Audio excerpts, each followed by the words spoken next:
मैं हमेशा से ही घुमक्कड़ स्वभाव का था। घर बैठे रहाई ना पड़ती। माघ हो, पूस हो, जेठ हो, सड़कों पर पानी भरा हो या आसमान से ओले बरस रहे हों, बिना विचरण किए मानो मेरे जीवन में सुस्ती ही रहती। समय था 16 की सावन 1829-30 का। मैं और मेरे कुछ सहपाठी सत्तू बांधे विद्यालय जा रहे थे। यही करीब 12 से 13 मील का रोज का आना जाना था। नया दाखिला था, इसलिए जगह भी नहीं थी। हम ब्राह्मणों को राजकीय ठाट से हमेशा से ही मदद मिलती आई है। पिताजी राजा के दरबार में पुरोहितों में से एक थे। राजकीय सेवा से एक घोड़ा गाड़ी भी मिली थी, परंतु उसका उपयोग पिताजी ही करें तो बढ़िया। हम ब्राह्मण जवानों को तो मस्त मौला सिंह से भिड़ने के स्वप्न थे। मन करता अपनी इन लंबी शिखाओं को टहनियों में बांधकर साधना करें। भीमा पहलवान को ललकारें, जिसकी लाल लगोट तभी छूटेगी जब कोई उसे शिकस्त दे। हालांकि ऐसा करने की शक्ति हम में ना थी।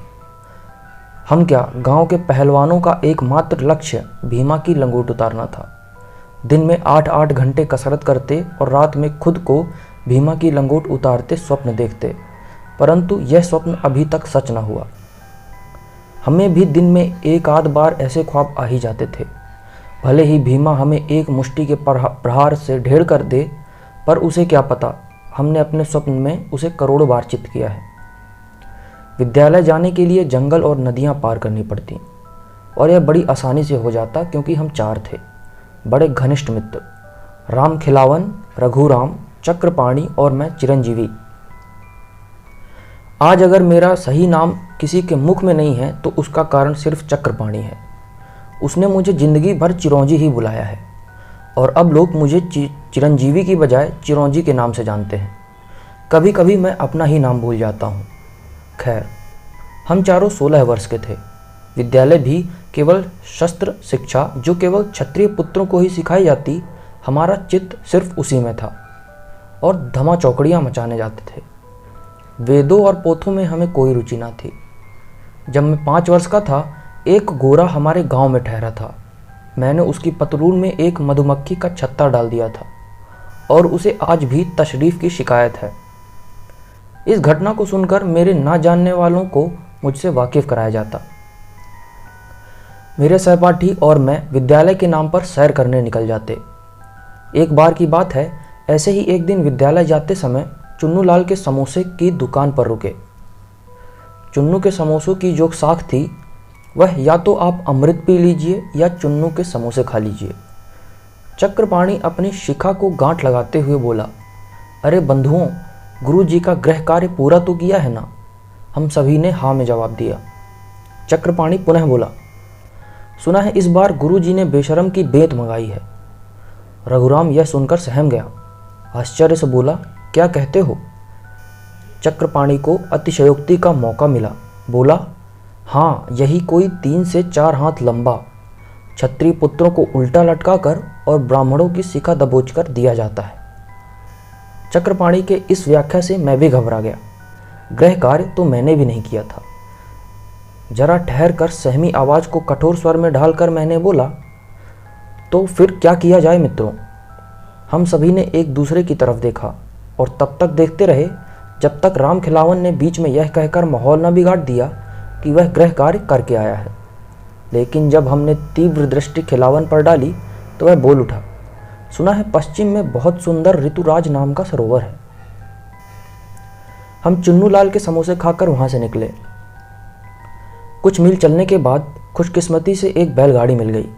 हम चारों उस पर सवार बस पश्चिम की ओर बढ़ते जा रहे थे। दिन ढल गया, शाम होने को आई, परंतु वह सरोवर ना आया।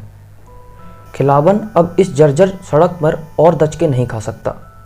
उसने ना जाने कितनी बार चुन्नू के समोसे का अपमान कर सारी सड़कों पर बिखेरा है। अब और आगे बढ़ना उसकी बस की ना थी। हम कापोली गांव के किनारे उतर गए। चक्रपाणी बोला, क्यों रे खिलावन, पूरा दिन बीत गया, तेरा सरोवर ना आया अभी तक। खिलावन ने जवाब दिया, उन क्षत्रिय पुत्रों ने तो यही रास्ता बताया था। तभी हमारी नज़र उस गांव के घरों पर पड़ी। उस गांव में बहुत से मंदिर थे। अभी सूरज ढला ही था और गांव में अभी से सन्नाटा था। हमें सबसे अजीब बात यह लगी, उस गांव में बहुत से मंदिर थे। यह अजीबो गरीब दृश्य हम देखकर हैरान थे। उस बैलगाड़ी वाले ने जाते समय हमें आगाह किया था कि हमें यहाँ नहीं रुकना चाहिए, पर हमने उसकी बातों पर ज़्यादा ध्यान नहीं दिया। रघु ने कहा, मित्रों, हमें कोई दूसरा गांव ढूंढना चाहिए। खिलावन की हालत खराब थी। वह गांव का माहौल देखकर मेरे दिल में भी दहशत मच गई। चक्रपाणी ने कहा, हमें यहाँ से चलना चाहिए, चलो कोई दूसरा गांव ढूंढ लेते हैं। कहाँ जाएंगे? इस गांव के पीछे आगे दोनों तरफ जंगल है। खिलावन की हालत भी खराब है, तो फिर क्या किया जाए? मैंने कहा।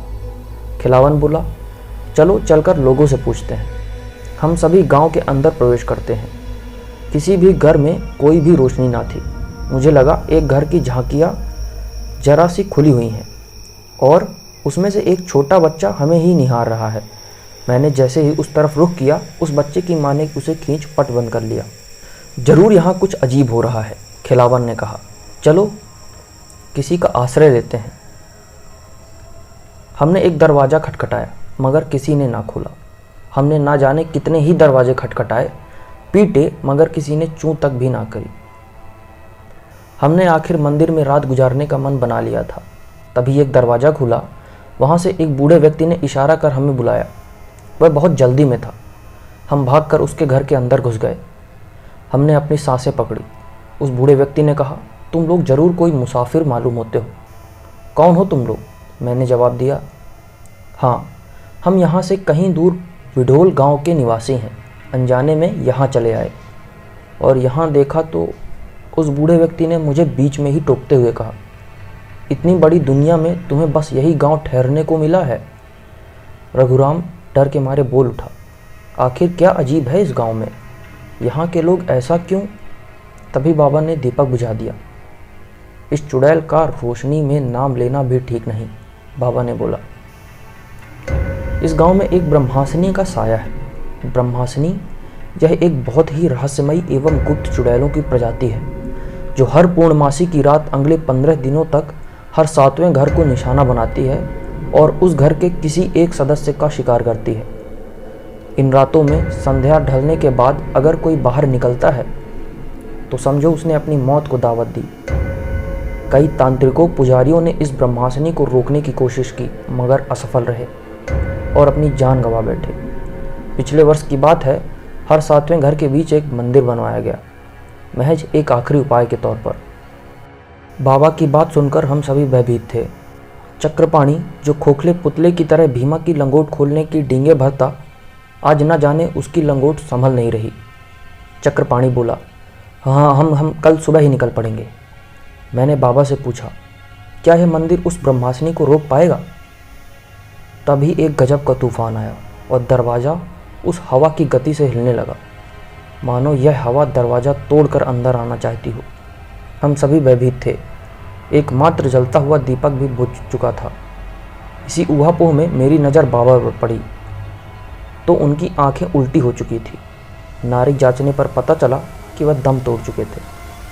हमारी सांसें पर्याप्त मात्रा में सीने में नहीं समा रही थी। हाँफते हुए चक्रपाणी ने कहा, चिरौंजी, अब हम क्या करें? अगर 7वां घर यही हुआ तो हम सब की जान संकट में है।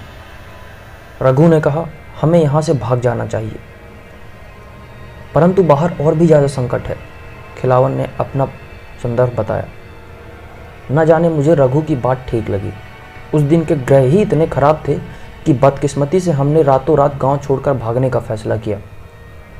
अच्छा मित्रों, हमें ना दाएं देखना है, ना ही बाएं, ना पीछे मुड़ना है, बस भागते जाना है जब तक गांव का आखिरी छोर ना आ जाए, मैंने कहा। हमने उस घर से निकलते ही भागना शुरू किया। आंखें केवल अपने आने वाले पथ पर थमी रहीं। मैं पूरे दम से भागा, मेरी सांसें उखड़ रही थी। अंधकार युक्त मार्ग में मैं भागता रहा और आखिरकार गांव के आखिरी छोर तक पहुंच गया। तभी मेरे कदम थमे और मैंने अपनी सांसें पकड़ी, और जैसे ही मैंने पीछे पलट कर देखा तो मेरे होश उड़ गए। मेरे सारे मित्र गायब थे।